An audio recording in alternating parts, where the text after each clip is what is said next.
My stepdaughter called me a whiny drama queen because I miss her dead father.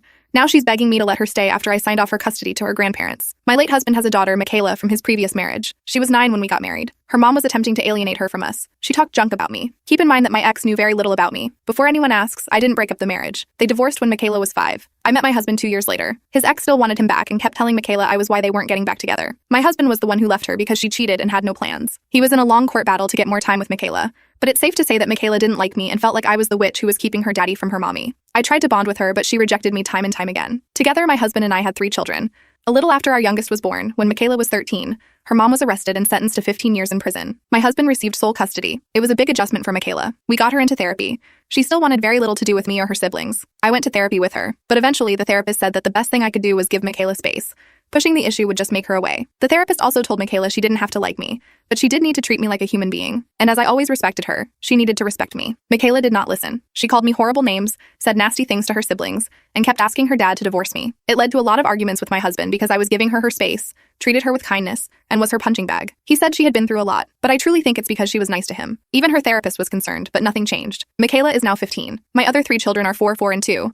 My husband passed away 6 months ago. Initially, I took custody of Michaela because her only other family was her maternal grandparents in another state. Michaela even said she wanted to stay with me and be near her friends. I kept her in therapy, but the treatment got worse. I tried to understand. She's lost 2 parents in a short period. She's stuck with the woman she was conditioned to resent and 3 little ones. I've tried everything while balancing my grief and handling the little ones. It came to a head a couple of weeks ago. Michaela was out. I put the little ones to bed. I ended up having a good cry because I was just so stressed and missing my husband. Michaela came home and asked what was wrong. I told her. She began calling me a whiny drama queen, saying now I know how her mom felt when he wouldn't take her back. She called me a bunch of terrible names and kept following me to taunt me as I walked away. I finally locked myself in my room. After speaking to my therapist, I realized this isn't good for my mental health. I called her grandparents and said I'd sign custody to them. I asked them to get her sooner rather than later. When I told Michaela, she started crying. She begged me to let her stay. I said no, if I'm so awful or such a witch, she shouldn't be here. She said she didn't mean it. I looked her in the eye and said she's been saying it for 6 years.